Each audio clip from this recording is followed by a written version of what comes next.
श्री परमात्मने नमः। ऋग्वेद श्रीराधोपनिषत् अथ मंत्रदेवता।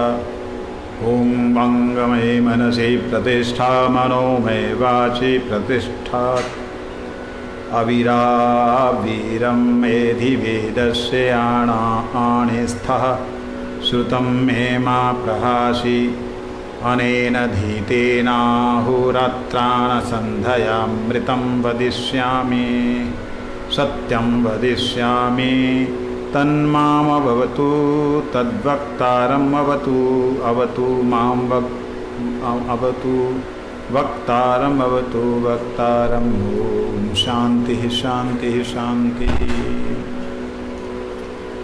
राधा राशेश्वरी रम्या कृष्ण मंत्राधिदेवता सर्वाद्या सर्ववन्द्या च वृंदावन विहारिणी वृंदा आराध्या रमा आशीष गोपी मंडल पूजिता सत्या सत्यपरा सत्यभामा श्री कृष्ण बल्लभा वृषभानुसुता गोपी मूल प्रकृतिरीश्वरी गांधर्वा राधिका आरम्या रुक्मिणी परमेश्वरी परतरा पूर्णा पूर्णचंद्राणी भानना भुक्ति मुक्ति प्रदा नित्यम भव व्याधि विनाशिनी।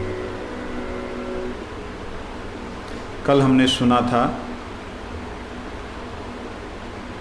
आरम्या अर्थात अव्यय जिनका सुंदरता है। रम्या अर्थात सुंदर, रम्या अर्थात जो आनंद प्रदान करने वाली है। किसी भी तत्व में, किसी भी वस्तु में, किसी भी स्थिति में जो आनंद प्रदान करे उसे रम्या कहते हैं। तो रम्या, लेकिन आ लग गया, अ नहीं आ लगने से अव्यय हो जाता है। अर्थात ऐसी रम्या, ऐसी आनंद वर्धनी शक्ति जो कभी भी कम नहीं होती, असीमता की ओर बढ़ती चली जाती है, वो आरम्या। रुक्मिणी का हमने श्रवण किया था। परमेश्वरी शब्द क्यों आया? जबकि मूल प्रकृति आया, ईश्वरी आया, फिर अब परमेश्वरी क्यों आया? मूल प्रकृति का मतलब जितनी भी शक्तियां हैं उनकी मूल, उनकी जड़, जितनी भी भगवान की प्रकृति है, शक्ति है, स्वभाव है, उन स्वभावों का, शक्तियों की जो मूल हैं उन्हें मूल प्रकृति कहते हैं। वैसे मूल प्रकृति बलदेव जी को भी कहते हैं, पहले भी मैंने इस बात को बोला था। लेकिन श्री राधा जी के लिए ये जो विशेष रूप से प्रकट हो रहा है, तो वह मूल प्रकृति जो है श्री राधा रानी जब कह गया है, तो ईश्वरी क्यों कहा? ईश्वरी का मतलब होता है जिसके पास शक्ति है। कौन सी शक्ति है ये निर्णय नहीं किया कि ये वाली या वो वाली। ईश्वरी मतलब ईश्वरी, जिसके पास समस्त शक्ति है, तो फिर तो परमेश्वरी हो गया वो। लेकिन नहीं, ईश्वरी कहने का मतलब जो ब्रह्मांडों को, अनंत ब्रह्मांडों को उत्पन्न करती है, उनकी स्थिति रखती है और उनको लय करती है, ऐसी जो शक्ति है, उस शक्ति की भी जो ईश्वरी है, अर्थात उनके ऊपर भी जो शासन, या जिनकी सत्ता उनके ऊपर भी चलती है, वो है ईश्वरी। अब परमेश्वरी अर्थात परमेश्वर के ऊपर भी जिनकी सत्ता चलती है, ऐसा कैसे हो सकता है? सूरज की रोशनी हमेशा सूरज के अधीन है, परमेश्वर की शक्ति हमेशा परमेश्वर के अधीन है। निश्चित रूप से सूरज की शक्ति सूरज के अधीन है, लेकिन सूरज एक जगह पे रहते हुए, मेरी दृष्टि से इसके ऊपर विचार किया जा सकता है, मेरी दृष्टि से सूरज एक जगह रहते हुए जो कार्य नहीं कर सकता, वह कार्य, उसका प्रकाश, उसकी रश्मि, उसकी रोशनी अनंत दूरी तय करते हुए, अनंत दूरस्थ जो जो ग्रह उपग्रह हैं उनके अंदर जो शक्ति का संचार करती है, जो महिमा सूरज की का प्रकाश करती है, जो सूरज की महिमा का प्रकाश करने वाले सूरज की रश्मि अनंत स्वरूप से चतुर्दिक से सूरज की ही महिमा बढ़ाने वाली है, जिससे सूरज के ऐश्वर्य का पता लगे। उसी प्रकार परमेश्वर के ऐश्वर्य का पता बताने वाली, परमेश्वर के ऐश्वर्य की शक्ति की प्रदर्शन करने वाली जो अनंत शक्ति है, वही परमेश्वरी है। यूं कहें कि सूरज से भी बड़ी सूरज की किरणें हैं कि नहीं?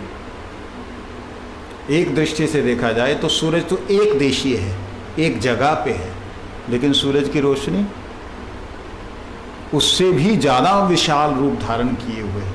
इसी प्रकार से परमेश्वर जो हैं, जो संपूर्ण शक्तियों के मालिक हैं, लेकिन उन शक्तियों के मालिक होने के बावजूद भी उनकी शक्ति का असीमत्व यहाँ प्रदर्शन किया गया है कि उनकी शक्ति उनसे भी विशाल है, जो विस्तृत स्वरूप से जहाँ सूरज नहीं जा सकता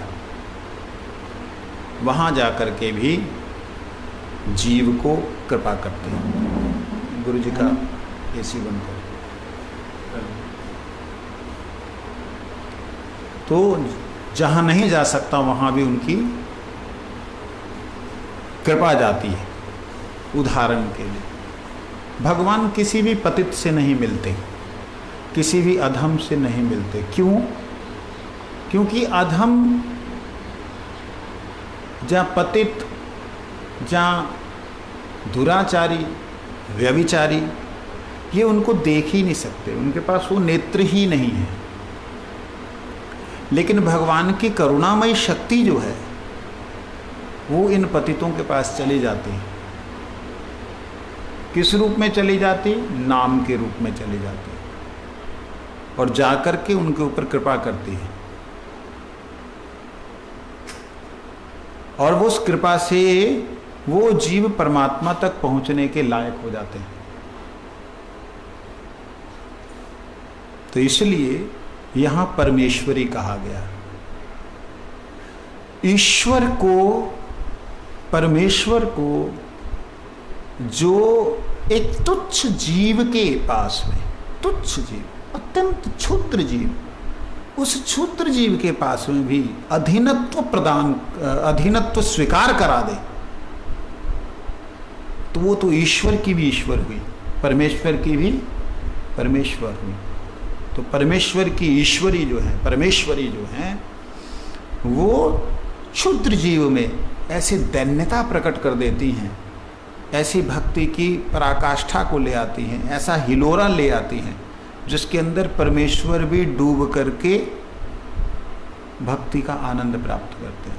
तो इसलिए मूल प्रकृति बोलने के बाद भी संतुष्टि नहीं हुई ब्रह्मा जी की, ईश्वरी बोलने के बाद भी संतुष्टि नहीं हुई। उनका मूल प्रकृति कहा है, तो प्रकृति और पुरुष ये दोनों ही अलग अलग तत्व हैं। इसमें जड़ प्रकृति है और चेतन प्रकृति है, तो जड़ भी बीच में आ गई, तो ना जड़ नहीं। फिर उन्होंने कहा कि ईश्वरी, अर्थात जो जड़ है ही नहीं, जो ईशित ही है जिनमें, वहाँ पे जड़ता नहीं है। फिर उन्होंने कहा नहीं, ईश्वरी भी नहीं जम रहा, क्योंकि ईश्वर तो भगवान के अनंत रूप सारे ईश्वर हैं, उनकी शक्ति ईश्वरी है। लेकिन परमेश्वर को भी जो है जीव के अधीन करा दे, ऐसी परमेश्वरी। तो संतुष्टि नहीं होने पे ब्रह्मा जी ने मूल प्रकृति, ईश्वरी, परमेश्वरी, इन तीन अभिव्यक्तियों के द्वारा श्री राधा रानी की महिमा गाई है। आगे कहते हैं परात पर तरा। भगवान कृष्ण को कहते हैं परात पर परमेश्वर। एक होता ना ब्रह्म, परब्रह्म, परात पर ब्रह्म। ब्रह्म हम सब, परब्रह्म जिससे हम आए, जिससे ब्रह्मा विष्णु महेश का प्राकट्य हुआ। यतो वा इमानि भूतानि जायन्ते येन जातानि जीवन्ति यत् पर्यंत विशंत विशंति तद्विद जिज्ञास तदेव ब्रह्म। ब्रह्म कौन है? जिनसे जायन्ते और जीवंती विशंति, ये तीन क्रियाएं होती हैं। जायन्ते ब्रह्मा, जीवंती विष्णु, विशंति शिव। मतलब ब्रह्मा विष्णु और शिव जिनसे प्रकट होते हैं वो है परब्रह्म। ठीक है, वह परब्रह्म से भी ऊपर एक ब्रह्म है, उसे कहते परात पर ब्रह्म, उनसे ऊपर कोई नहीं। ऐसे देखा जाए तो परब्रह्म जो गर्भोदक्षाई विष्णु हो गए और उनके भी जो ऊपर हैं वो महाविष्णु परब्रह्म परात्पर नहीं, परात्पर पर ब्रह्म जो है वो कृष्ण ही है। देखो पर ब्रह्म हुए, ब्रह्म तो सब जीव समूह और सारा जगत ब्रह्मांड, और ब्रह्मांड में उत्पत्ति स्थिति लय के कारण जो है ब्रह्म। ब्रह्म के ऊपर परब्रह्म गर्भोदशाई विष्णु को माना जा सकता है, कारणोदशाई विष्णु भी माने जा सकते हैं, लेकिन परब्रह्म के ऊपर परात पर परब्रह्म है। परात पर, परात जो आ गया वहां पे आ गया कारणोदशाई। परात पर जो है उसके ऊपर आ गया बलदेव जी। ब्रह्म, परब्रह्म, परात ब्रह्म, परात परब्रह्म, उसके परात पर परब्रह्म, ये अलग अलग हुआ। तो कोई अब कैसे तो परात पर परब्रह्म ऐसे बोल सकता नहीं, वो बनता नहीं। डिग्रीज हैं ये, 1 2 3 4 देन अनलिमिटेड। तो ऐसे तो ब्रह्म परब्रह्म परात पर परब्रह्म। तो परात पर परब्रह्म जब शब्द आता है तो वहाँ कारणोदशाई विष्णु और बलदेव वहाँ एक है मूल स्वरूप से। बलराम जी और कारणोदशाई विष्णु एक हैं। तो उस दृष्टि से कृष्ण को ही परात पर परब्रह्म कहा जा सकता है, इसके अलावा किसी को नहीं कहा जा सकता। भगवान श्री राम को, नरसिंह को परब्रह्म कहते हैं, जिसको पार ब्रह्म शब्द गुरु ग्रंथ साहब में आया है। परब्रह्म शब्द संस्कृत में आया है। जहाँ भी परब्रह्म शब्द का प्रयोग हुआ है वो राम नरसिंह जो अवतार हैं मूल, और इनके जो वैकुंठ हैं गर्भोदशाई विष्णु के, उन्हें कहा जाता है गर्भोदशाई विष्णु। कारणोदशाई विष्णु उन्हें कहा जाता है जिनके रोमकूप से करोड़ों करोड़ों ब्रह्मांड उत्पन्न हो रहे हैं। तो कहीं कहीं राम जी भी कारणोदशाई विष्णु के स्वरूप से प्रकट होते हैं, या कारणोदशाई विष्णु राम जी के स्वरूप से प्रकट होते हैं। इसलिए जब यहाँ बोल रहे परात पर तरा, परात पर ब्रह्म, परात पर तरा, तो इसका अर्थ होता है जिसकी परतंत्रता में, जिसकी अधीनता में परात पर जो तत्व है वो रहे, वो है परात पर तरा। परात पर तत्व कौन है? गर्भोदशाई विष्णु। ठीक है, परात पर जो कौन है? गर्भोदशाई विष्णु। वह परात पर जो है जिनके पराधीन रहे, जिनके अधीन हो, वो परात पर तरा। ये कैसे रहे, कैसे हो सकता है? इसीलिए पहले, उससे ठीक पहले बोला परमेश्वरी। जितने भी भगवत तत्व हैं उन भगवत तत्वों का स्वयं का एक सामर्थ्य है। वो सामर्थ्य जिस सामर्थ्य के आगे नतमस्तक है उसको कहते परात पर तरा। सामर्थ्य का एक सामर्थ्य तो पुरुषवाचक हो गया, लेकिन वही सामर्थ्य जो है शक्ति के जब नाम से आता है तो वही स्त्रीवाचक हो जाता है। लेकिन यहाँ पे हमारे इस संसार में स्त्री और पुरुषवाचक शब्द हैं, वहाँ नहीं है। वहाँ पे तो यहाँ पे देखो ना, मंत्राधिदेवता, राधा रानी के लिए देवता शब्द प्रयोग हुआ, देवी नहीं हुआ। मंत्राधिदेवी नहीं कहा, देवता कहा। तो राधा रानी पर देवता, देवी नहीं है। यहाँ देवी देवता जो शब्द हमारी बुद्धि में आते हैं ना, वो स्त्री पुरुष वाले, वहाँ पे उनका कोई भी स्थान नहीं है। इसके बाद परात्पर परतरा कहने के बाद फिर पूर्णा कहा। मतलब इन शब्दों का अर्थ वास्तविकता में अब तो आना भी बंद हो गया है। जब आ रहा था तब मैं अनुभव करता था कि इस संसार में इसका कोई व्याख्यान नहीं किया जा सकता, क्योंकि शब्दों की एक लिमिट है। गुरुजी ने एक बार बोला था, कहते इस जगत में सबसे सूक्ष्म क्या है? सबसे सूक्ष्म क्या है? सबसे सूक्ष्म क्या है?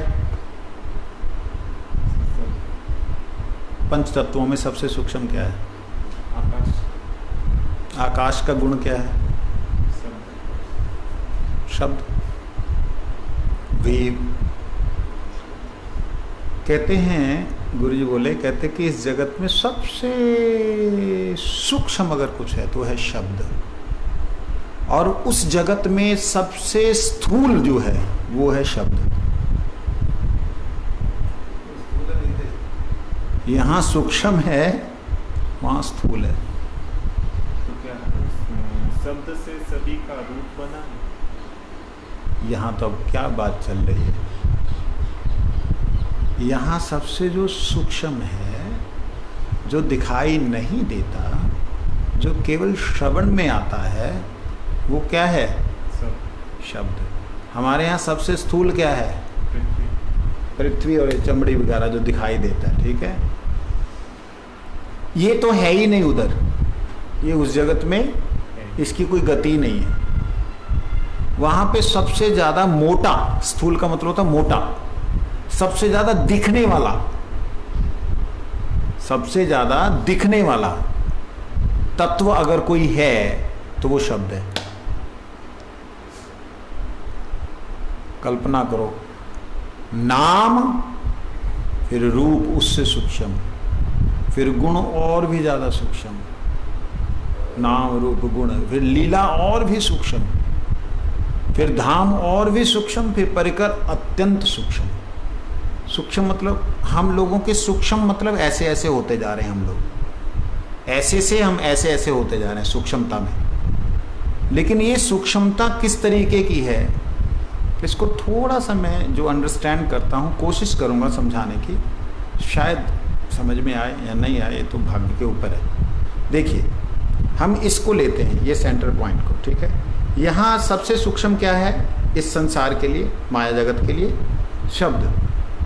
तो शब्द जो सूक्ष्म है उससे स्थूल क्या हुआ? इस जगत में शब्द सबसे सूक्ष्म। शब्द के बाद में क्या है? स्पर्श। स्पर्श जो है वायु, उसके बाद में वो स्थूल हो गया। स्पर्श जो होने लगा मतलब कोई टच हो रहा है, शब्द से टच जो है वहां पे स्थूल हो गया। अब उसके बाद में और क्या हुआ? अग्नि। वो स्थूल के बाद में वो तो जलाने भी लगे। उसके बाद और क्या हो गया? स्थूल जल। फिर स्थूल क्या हो गया? पृथ्वी। जैसे ये स्थूलता से सूक्ष्मता की ओर आते हुए शब्द है, अब इस शब्द से सूक्ष्म बोलने का मतलब और छोटा हो गया, ऐसा नहीं है। मतलब इस जगत की जो सीमा थी वो सीमा खत्म हो गई। अब ये वाला जो मैंने पकड़ रखा है इसको यहां लेके आ जाओ, मतलब ये पॉइंट अगर यहां आ जाए तो वो सूक्ष्मता, मतलब संसार बहुत दूर रह गया। शब्द जहां पे अपनी अभिव्यक्ति नहीं कर सकते हैं वहां से चैतन्य जगत का प्रारंभ होता है।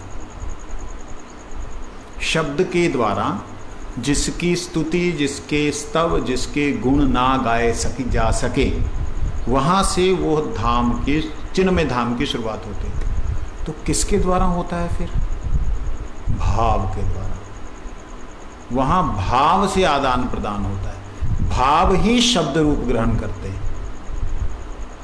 तो इसलिए वहां भाव प्रमुखता है, समझे नहीं? ये ऐसे समझ में नहीं आएगा, मैंने पहले बोल दिया। मेरे समझाने में, मेरी जो बुद्धि में आ रहा है, मेरा मन उसको आपके सामने बांध करके शब्दों में नहीं दिखा पा रहा। सिंपल सी बात आपको बता रहा हूं। वहां पर जैसे ही शब्द की शुरुआत होती है, वैसे ही जीव के अंदर चैतन्यता अर्थात ज्ञान का प्रादुर्भाव हो जाता है। ज्ञान मतलब ब्रह्मत्व प्राप्त हो जाता है।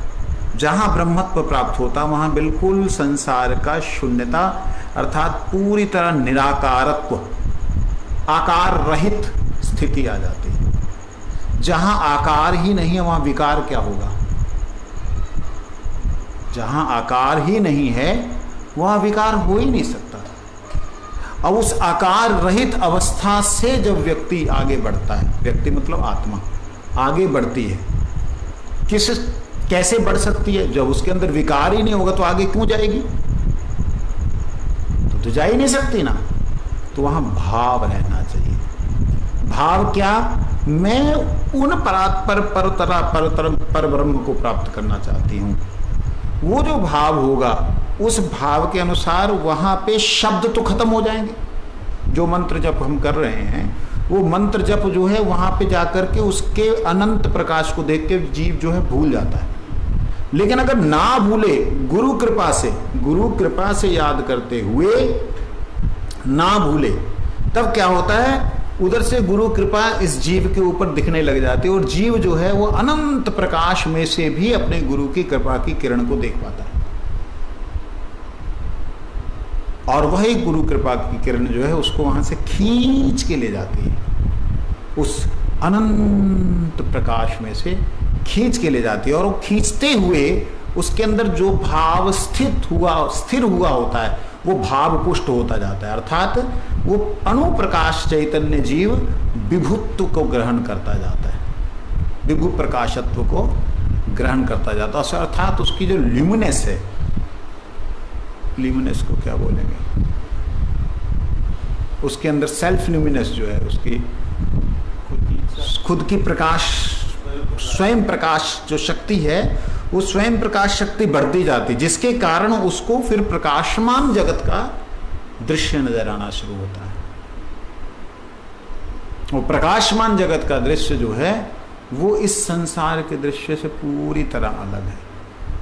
इस संसार के दृश्य में हमें दृश्य को देखने के लिए इन उपकरणों की जरूरत पड़ती है। सूरज की जरूरत पड़ती है, चांद की जरूरत पड़ती है। अगर ये नहीं है तो इसकी जरूरत पड़ती है, उसकी जरूरत पड़ती है। वहाँ पर इन सब ना तदभास्ते सूर्यो न शशंक न पावका जदगत्वा न निवर्तन्ते तद्धाम परम मम। तो इसलिए वो चैतन्य जगत का जो सारे का सारा वैभव है, वो उस जीव के अंदर प्रवेश करना शुरू करता है। अगर वहाँ पे उसको गुरुदेव की कृपा स्मरण ना रहे, गुरुदेव का संग स्मरण ना हो, गुरुदेव का संबंध स्मरण ना हो, तो वो जीव कहीं भी किसी भी वैकुंठ में भटक सकता है। क्यों? सारे वैकुंठों के लिए मंत्र तो एक ही है, गोपाल मंत्र, जो हमें मूल मंत्र मिला।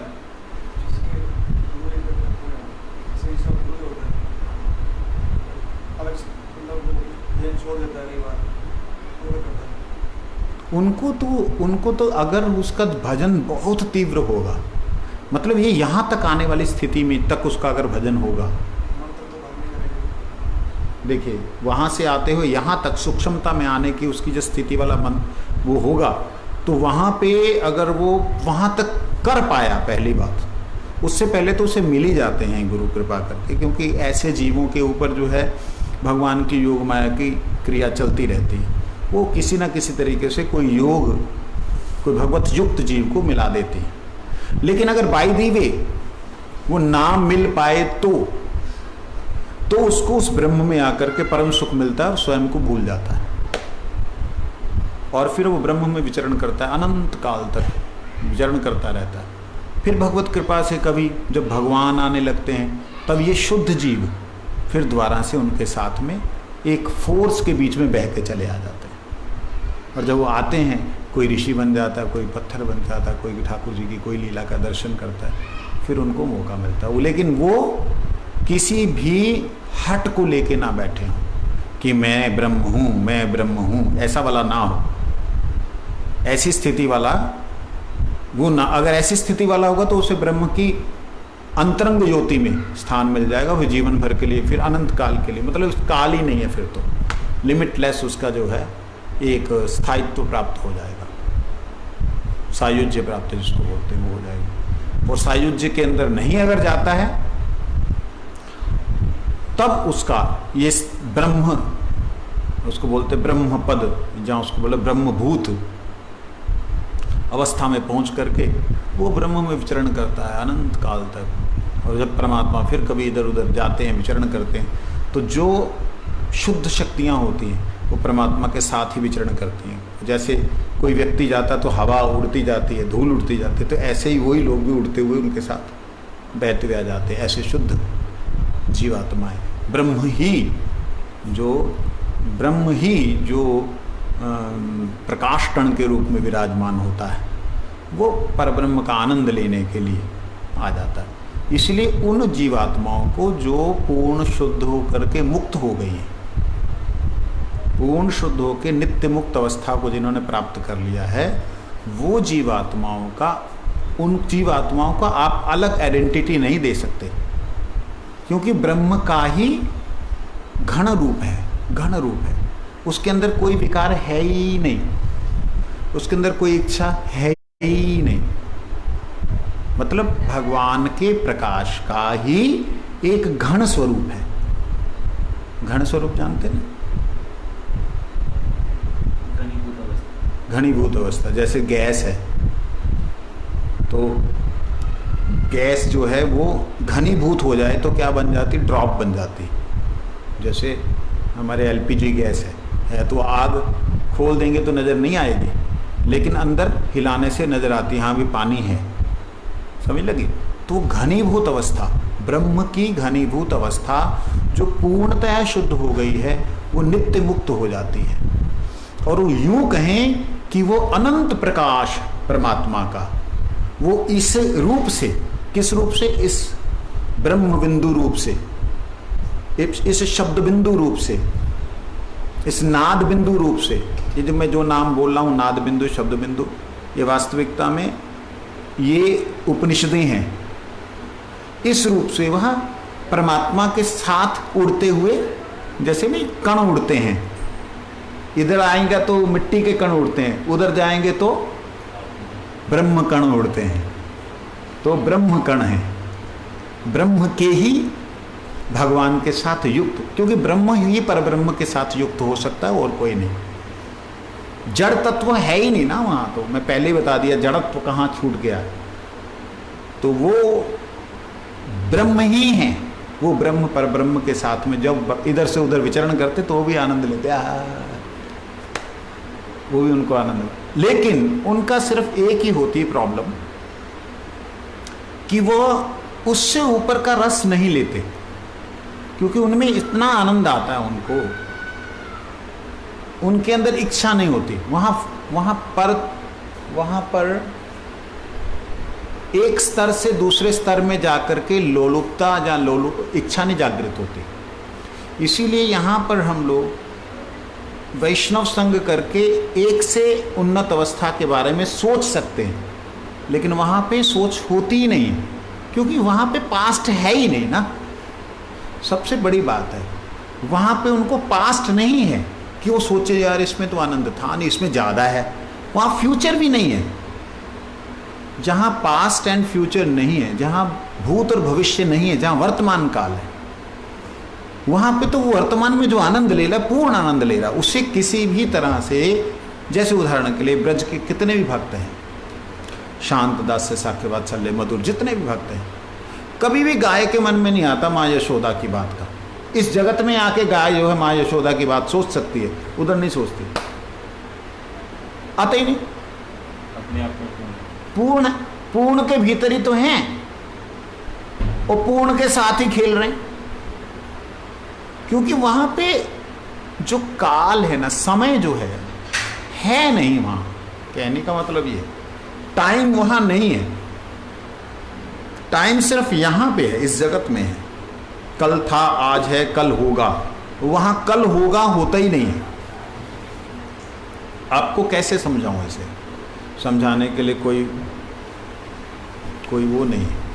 मेरे से क्वेश्चन किया था, वो हुगो आया था ना, हुगो, वो फ्रांस से पति पत्नी आए थे जो, हुगो और पता नहीं क्या था, जलंधर में आए थे ना, पैदल चल के आए जो। उसको मैंने बोला कि नाद जो है, शब्द ब्रह्म जो है, वो आदि है। कहता आदि का मीन्स, मैं क्या अनादि है क्या? आदि और अनादि क्या? मैंने उसको जवाब दिया, अनादि का मतलब कि जिसके पीछे कोई नहीं है, जो सबके आगे है। आदि का मतलब जो सबके आगे है मगर उससे सब कुछ है। समझ आया? नहीं आया ना? यही प्रॉब्लम है। आदि मतलब सबकी शुरुआत, अनादि मतलब जिसका कोई नहीं है शुरुआत। वो सबके लिए शुरुआत है मगर उसके लिए शुरुआत कोई भी नहीं है। कहते how it is possible? In our theory, in our science we are saying कि if any sound is exist, it means that was started in some time. वो कभी शुरू हुआ था, तब वो है। मैंने कहा उनको कैसे समझाऊं? मैंने कहा अच्छा मुझे बताओ, अभी कोई शब्द आपको सुनाई दे रहा है? तो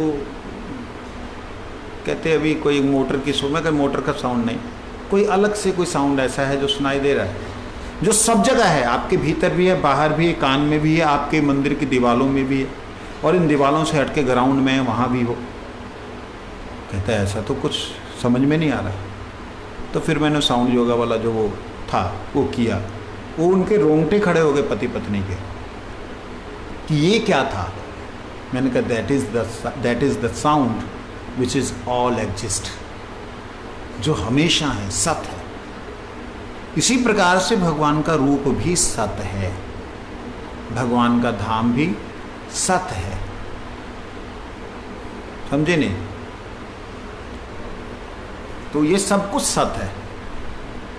भगवान का रूप नित्य, धाम नित्य, भगवान की लीला नित्य, सब कुछ नित्य है। जब नित्य कहते हैं तो वहाँ ये नहीं कि पहले था, आगे अभी उधर जाना है हमने, ऐसा नहीं है।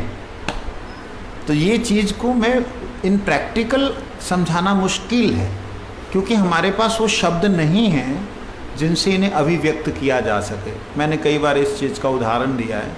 अगर आपने मीठा खाया, आपसे पूछा जाए कैसी लगी मिठाई, अरे मज़ा ही आ गया। क्या मज़ा आया? थोड़ा सा एक्सप्लेन तो करो, कैसा मीठा लगा? आप उसे, उस मिठाई, उस मिठास को कभी भी एक्सप्लेन नहीं कर सकते।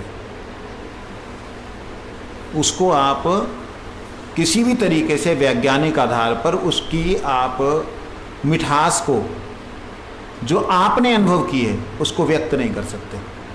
आप ये देख सकते हो कि उसमें कितना मीठा था, वो माप सकते हो मीटर से, लेकिन वो मिठास आपको अच्छी लगी, दूसरे वाले को खराब लग सकती, नहीं कम था, थोड़ा और चोखा होना चाहिए था। और जिसको नहीं अच्छी लगी उसके लिए लगेगा अरे बहुत ज़्यादा मीठा था। है? होता है ना ऐसे। तो आपकी मिठास का अनुभव आप ही व्यक्त नहीं कर सकते, जो कि शरीर से रिलेटेड है, मन से रिलेटेड है, उसे नहीं अनुभव कर सकते, उसे अनुभव करके बतला नहीं सकते। और आत्मा का अनुभव कैसे बतलाया जा सकता है? तो इसीलिए बड़ा मेरे साथ सबसे बड़ी दिक्कत ये होती है, मैं कोशिश करता हूँ कि उस अनंत और उस असीम और उस अचिंत जगत का चिंतन कर सकूँ। बड़ा दिक्कत आती है। तो वहाँ समझने के लिए आपको एक छोटी सी बात से समझाता हूँ।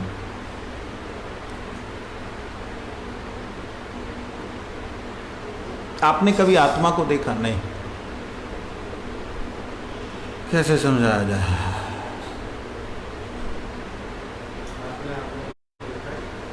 मैं देखा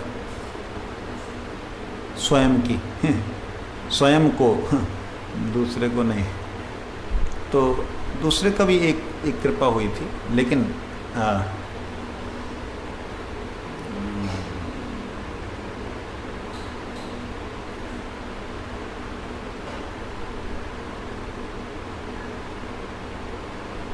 कोई उदाहरण ही नहीं मिल रहा। अच्छा चलो, ये भी हालांकि मोटा उदाहरण है, सूक्ष्म नहीं है, मोटा है। ये अक्सर मैं देता हूँ, उसको आज नए तरीके से इधर देने लगा हूँ। जैसे स्वप्न होता है कि नहीं होता? सपने में अनुभव होता है, वो अनुभव प्रैक्टिकल होता है कि नहीं होता? प्रैक्टिकल होता है। प्रैक्टिकल अगर ना हो तो शरीर में विकार नहीं होगा। वो अनुभव प्रैक्टिकल होता है, वो स्वप्न प्रैक्टिकल एक बॉडी है, लेकिन क्या उस बॉडी का रक्त है, मांस है? क्या उस बॉडी को भी शस्त्र काट सकता है? नहीं। हाय मैं मर गया, बाद में देखा मैं तो ठीक हूं। तो वो एक मन के द्वारा, काल्पनिक बुद्धि के द्वारा, कल्पित अभिमान के द्वारा पुष्ट जो सूक्ष्म शरीर है, अनुभव तो हर जीव ने है, इसलिए वो उदाहरण आपके समझ में आ सकता है। लेकिन उससे भी सूक्ष्म जो है आत्मा, जो वो देख रही है स्वप्न, उसकी जागृति हुए बिना इस जगत का, मतलब इस चिन्मय जगत का, इस चैतन्य का, इधर आप जागृति, अभी आप लग रहा है कि आप जगे हुए हो, है ना, लेकिन वास्तविकता में सोए हुए हो। इस वक्त आपकी आंखें जगी हैं, आपका मन जगा है, आपका दिमाग जगा हुआ है, लेकिन मन, दिमाग और आंखें बंद होने के बाद में भी अगर आपकी ये स्मृति जगी हुई है कि मैंने आज ये हरि कथा सुनी और इस हरि कथा में आज मैंने ये अनुभव किया, जब आपका पूरा शरीर शांत हो गया, सो चुका है, उस वक्त अगर आपको ये स्मृति है, तब आपका जगना होता है। अब वो मत बात करो। इतनी साधनाओं के बाद, करोड़ों जन्मों की साधनाओं के बाद में कभी किसी जीव को प्राप्त होती है। तू अभी तेरी तो ऐसी है कि मेरे को अभी मिल जाए, कोई बाबा जी का झुंझुना है बजाने लग जाए, ऐसा नहीं होता है। कहने का तात्पर्य ये था कि वो क्या नित्य के लिए रहती है क्या वो हाँ, वो नित्य एक अनुभव रहता है, नित्य के लिए नहीं रहती। कुछ झलक सी हो नित्य एक, अब उसको ऐसा समझ लो, मोटी बुद्धि के लिए। आप इधर से गए, आपके रास्ते में सांप आ गया, अब आप जब उधर से जाओगे आपको पहले सांप नजर आएगा, तब रास्ता नजर आएगा।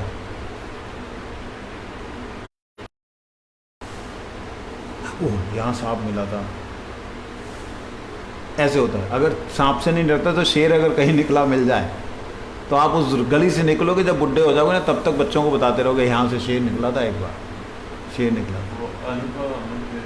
वो अनुभव रहता है हमेशा। जो है कोई भी सिद्ध महापुरुष जब इस संसार में है, जब संसार से व्यवहार कर रहा है, तो अपनी नित्य स्थिति में नहीं रह सकता, नहीं रह सकता, क्योंकि अगर वो नित्य स्थिति में रहेगा हमारे से व्यवहार नहीं कर सकता। तो मैं समझाना जो चाह रहा था, यहाँ पे जैसे हम देख रहे हैं ना, ये कपड़ा है, ये फूल की पंखुड़ी है, पत्ता है, जैसे हम यहाँ अलग अलग तत्वों को देख रहे हैं, वहाँ पे जो अलग अलग तत्व हैं वो बिना किसी भी जड़ आवरण के, बिना किसी जड़ आत्माएं हैं। कुछ समझ आया? नहीं आया? वैसे समय तो आया, लेकिन गुरु जी एक बार बोलते हैं, अनुभव जड़ मन से क्या करेगा, जड़ बुद्धि से क्या करेगा।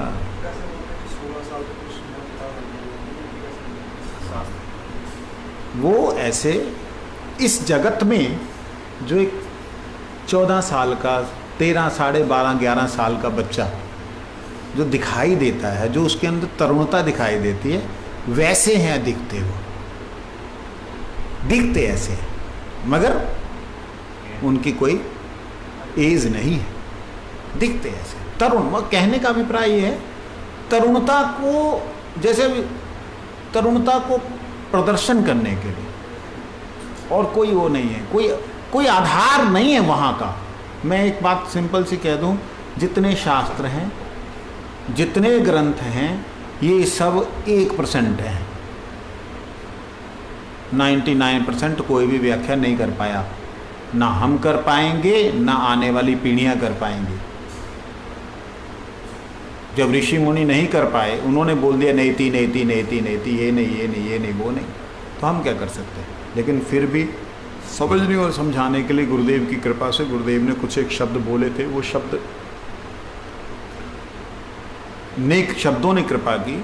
गुरु कहते वहाँ पे कोई भी वस्तु जड़ नहीं है, वहाँ का प्रत्येक वस्तु चेतन है, प्रत्येक वस्तु प्रत्येक कार्य कर सकता है। जैसे यहाँ पे पेड़ के ऊपर चढ़ करके ग्वाल वाल फल तोड़ेंगे तब पेड़ प्रसन्न होते हैं, वहाँ पे ऐसा नहीं है। उस गोलोक धाम, नित्य गोलोक धाम की लीला और इस भौम लीला में अंतर यही है, यहाँ पे भगवान को कल के बारे में सोचना है, वहाँ कल के बारे में सोचना नहीं। वहाँ सोचना है तो सामने वस्तु है, क्योंकि वह सारी भूमि ही चिंतामणि प्रकर्म सद्मसु, वहाँ की जो भूमि हो चिंतामणि है। चिंतन करने से ही वस्तु, चिंतन करने से ही व्यक्ति, चिंतन करने से ही प्रभु।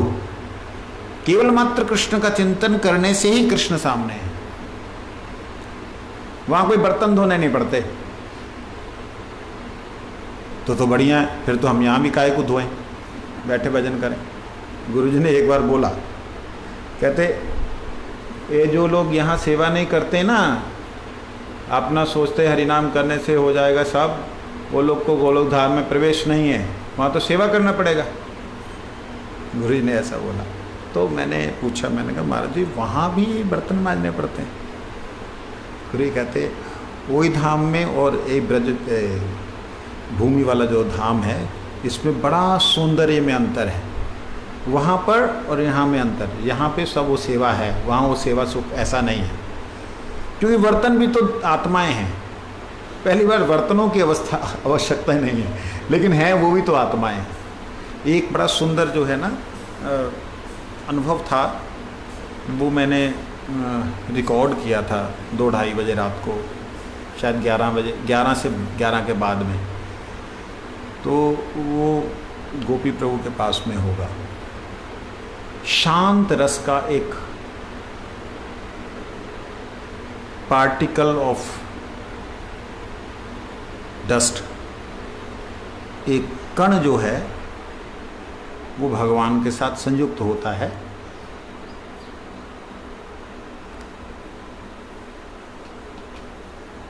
और संयुक्त होकर के उसका क्या हाल होता है, बहुत अत्यंत अद्भुत, अत्यंत सुंदर है। और वह जब धाम के, कौन से धाम के, इस भूमि की बात उसमें बतलाई है, इस भूमि के धाम के कणों में जब मिक्स होकर के वो भगवान के चरणों का स्पर्श करता है, चरण स्पर्श करने के बाद में उससे जो स्पर्श प्राप्त करता है, उसके बाद क्योंकि वो आया है वंदे नंद ब्रजस्त्रीणाम पाद रेणु अभिक्षणशा, उस श्लोक की व्याख्या में वो आया था, तो उसके अंदर वो पूर्ण आनंद मिलता है। उसे कहीं भी शांत रस के भक्त सबसे ज़्यादा श्रेष्ठ है। बिना शांत के ना मधुर रस रह सकता है, बिना शांत के ना तो वात्सल्य रस रह सकता है, बिना शांत के ना तो आपका सख्य रस रह सकता है, बिना शांत के ना तो दास्य रस। मतलब शांत रस का भक्त, इसके बिना कोई भी रस की पुष्टि हो ही नहीं सकती। यूं समझ लीजिए कि जल है ये, खट्टा डाला तो खटास, मिठा डाला तो मिठास, खट्टा मिठा डाल दिया तो दोनों खटास मिठास, ये ऐसा है जल, ये आधार है सभी रसों का। और इसमें बड़ी विचित्रता होती है। यहाँ जो शब्द आया ना पूर्णा, तो पूर्ण ना मतलब है प्रत्येक जगह पे वो पूर्ण है, अपूर्ण नहीं है। लेकिन इतना है कि शांत रस के अंदर किस प्रकार से अपने रस के अलावा दूसरे रस का परिवर्तन होता है, ये और किसी में नहीं होता। देखो, दास्य रस, साख्य रस, वात्सल्य रस और मधुर रस, इनकी लिमिट है। ले, ये तो शांत रस तो गौड़ियों में मानते ही नहीं है। अब पता नहीं क्या बोली जा रहे तुम लोग, यार कुछ जानते नहीं हो इसलिए चुप रहो, सुनो खाली। शांत रस की ऐसी महिमा है कि शांत अपने कोई भी रस में नहीं है, उसका अपना कोई भी रस नहीं, वो सबके लिए एक। उदाहरण के लिए दास्य रस के भक्त ने, सेवक ने जल उठाया, किस लिए? कि मैं कृष्ण को पिलाऊंगा। अब वो कृष्ण को पिलाने के लिए जब जल उठाता है, उस जल को उठाने के साथ साथ उस दास्य रस का भाव उस किस में आ गया? शांत रस में प्रवेश कर गया। अर्थात वो जल ने किस भाव को लिया? दास्य भाव। अब वो जल जो है पूर्ण दास्य भाव में भावित होकर के गोविंद की सेवा में जा रहा है, और गोविंद पूर्ण हैं, उन्हें जल की जरूरत नहीं है।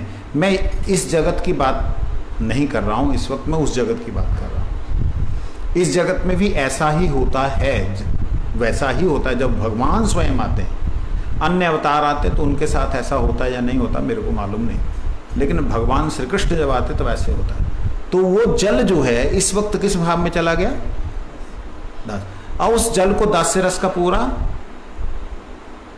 मतलब अगर वो नहीं आया है उसमें दास्य भाव, तो वो जल दास का नहीं दिया हुआ। और जाकर के मैया यशोदा ने कहा, अरे ला रे छोरा मोह दे, उसने लिया। अब वो दास्य के साथ साथ उसके अंदर क्या रस आया? और वात्सल्य रस से मां जब उसको घूंट पिलाने लगती है, इतने में दाऊ जी आते, भैया देख मोह दे, मैं देखूं। वो पी करके देखते, अब कौन सा रस आ गया? साख्य।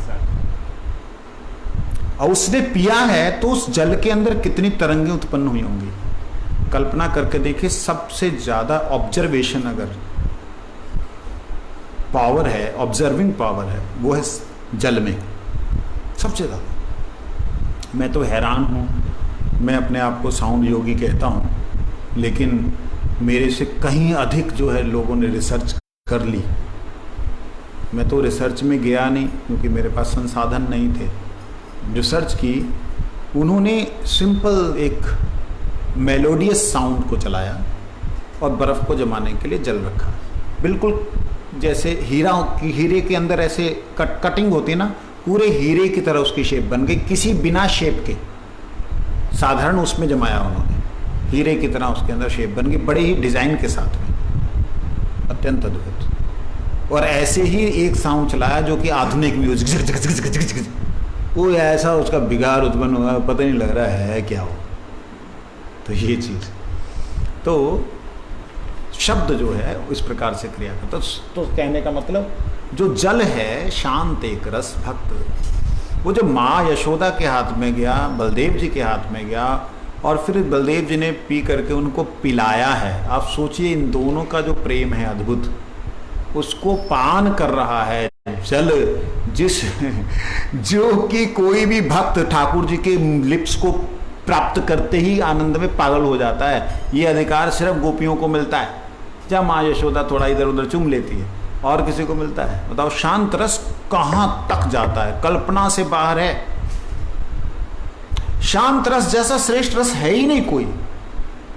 शैया बिछा रही हैं गोपियां, पुष्प शैया, और पुष्प पहले जिन गोपियों के हाथ में आए, कल्पना कीजिए, जिन गोपियों ने उनको चयन किया, उन गोपियों का भाव, फिर उन गोपियों से श्रेष्ठ गोपियों ने लिया उनका भाव, उनसे श्रेष्ठ गोपियों ने लिया उनका भाव, उनके बाद में शैया आई उनका भाव, उनके ऊपर दोनों जने विराजमान हुए हैं, उन दोनों का रस जो कि और गोपियों को नहीं मिल सकता। सभी का लेकर के फिर अब देखिए होता क्या इनके साथ, बाद में क्या होता है। राधा कृष्ण उठ करके गए शैया से, अब ये विरह में तड़फने लगते हैं, हाय अब क्या होगा। फिर देखिए विरह में तड़फते तड़फते, तड़फने का मतलब विरह में विगलित होना, नॉट तड़फना, विगलित होते होते होते होते अपने उस स्वरूप को भूल जाते हैं और वो स्वरूप को भूल करके पुनः अपनी डालियों में फिर तैयार हो जाते हैं, फिर खिल जाते हैं। यही तो चिन्मय जगत की चिन्मयता है, चैतन्य जगत की चैतन्य। उधर से गायब हो, मतलब वो जो वस्तु का विसर्जन होता है ना, वो सड़ती नहीं है, वहां गायब हो जाती। गायब होने का मतलब वो, हाय मेरे को छोड़ दिया ठाकुर जी ने, उधर फिर निकल जाना। ऐसे ये है चैतन्य जगत की चिन्मयता का थोड़ा सा दिग्दर्शन। दिग्दर्शन जानते, दिशा निर्देश। इधर से बाएं जाएंगे तो बरसाना मिलेगा, बाएं बरसाना है नहीं, बाएं जाएगा मतलब बाएं रोड है, 20 किलोमीटर बाद बरसाना है। यह दिग्दर्शन, वहाँ के अनुभव अनंत हैं, लेकिन उन अनंत अनुभवों में सबसे श्रेष्ठ अगर किसी को आनंद मिलता है वो शांत को। पूछो कैसे, पूछो पूछो पूछो जी, शांत की है बोलो। शांत शांत का मतलब है जिसके अंदर कोई भी दास की तरह स्वतंत्रता नहीं है, वो अधीन है। हाँ, जैसे दास भक्त है, दास्य रस का भक्त है, वो कृष्ण के लिए कुछ बना के ले आएगा, तो ये स्वयं कुछ बना के नहीं देते, ये अधीन है। अगर किसी गोपी ने ले लिया तो गोपियों के रस में चले जाएंगे, हाँ, किसी के साथ भी। तो इसे कहते शांत, ठीक है। अब खासियत क्या होती है, जैसे वो विरह में विगलित होते हैं, संकुचित होते हैं, तो जब वो पुनः जाते हैं, खासियत ये होती है कि उनका शांत स्थित रहता है, शांत स्थिर रहता है, स्मृति उनको कुछ नहीं रहती। उनको पहले की जो स्मृति है वो विरह के विगलन में, विरह के विगलित होने में वो सारी की सारी विस्मृत होकर के फिर दोबारा लालायित हो जाती है। ऐसा नहीं कि लालायित नहीं रहती है, सेवा के लिए लालायित रहती है। कोई भी गैया भी अगर जा रही है ना, तो अगर कृष्ण निकल के चले गए, गैया पीछे से आ रही ना, गैया के आगे भी झूल झूल झूल झूल करके आते कि हम ही ने एक देख ले, तो पूछ मारती छंग करके, तो गैया के खुरों में गिर के वो गैया के सुख का आनंद लेती है। अद्भुत है।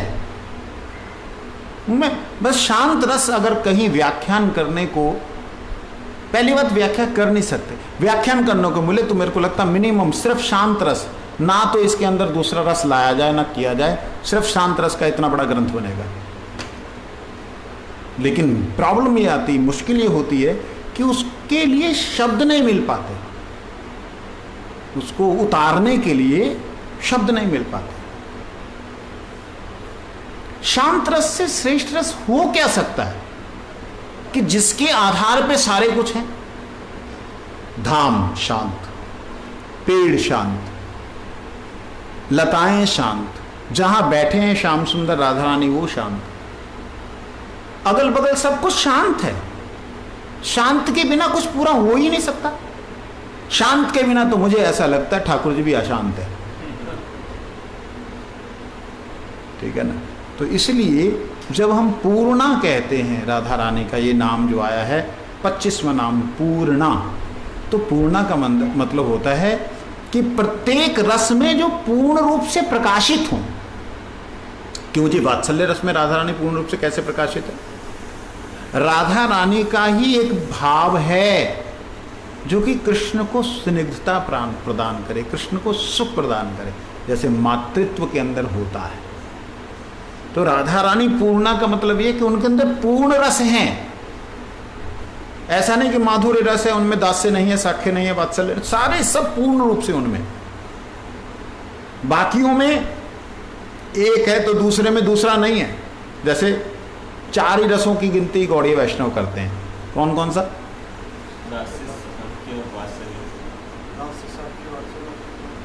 ऐसे दास्य, साख्य, वात्सल्य, मधुर, एक के बाद एक, ठीक है ना। ऐसा सिर्फ 4 का करते, 5वें का करते नहीं। क्यों नहीं करते? मैं सोचता हूँ शायद डरते हैं।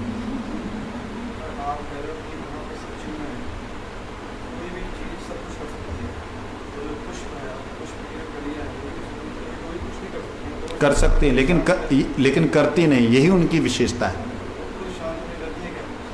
वो तो स्वयं शांत में है ही है। वो शांत में भी कृष्ण सेवा की लालसा लेके रहती है।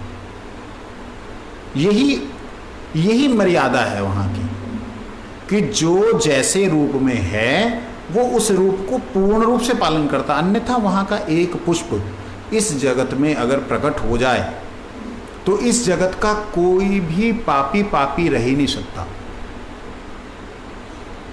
वो उस सुगंध से ही मतलब सुगंध से ही भक्त बन जाएगा। ये चीज अद्भुत है, क्या बताऊं। लेकिन महाराज अभी चैतन्य सरिता में सुबह पढ़ रहे थे, उसमें जो श्रृंगार रस है उसको आदि रस बताएगा।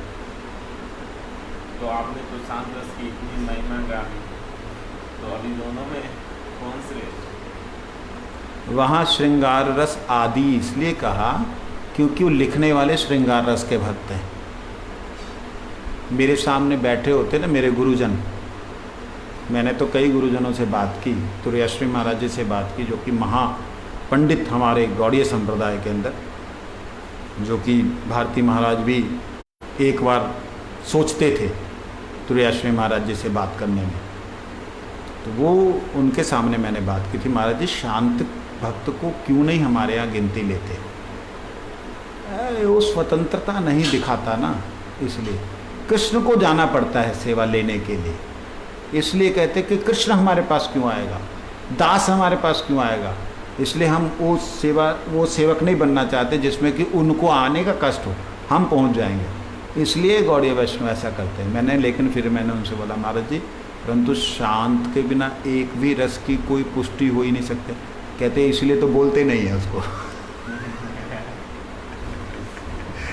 पुष्टि हो ही नहीं सकती। ये क्या है? बांसुरी शांत है ना, जब बजाएंगे जब ही तो बजेगी। ठाकुर जी का मुकुट शांत। अरे आप कल्पना कीजिए, गोपियां जलती हैं ठाकुर जी के करणों के पुष्प कुंडलों को देख करके। हरे देखिए कैसी है ये, कैसे देख ले, कैसे बार बार ठाकुर जी की गालों को चूम रही। हाय,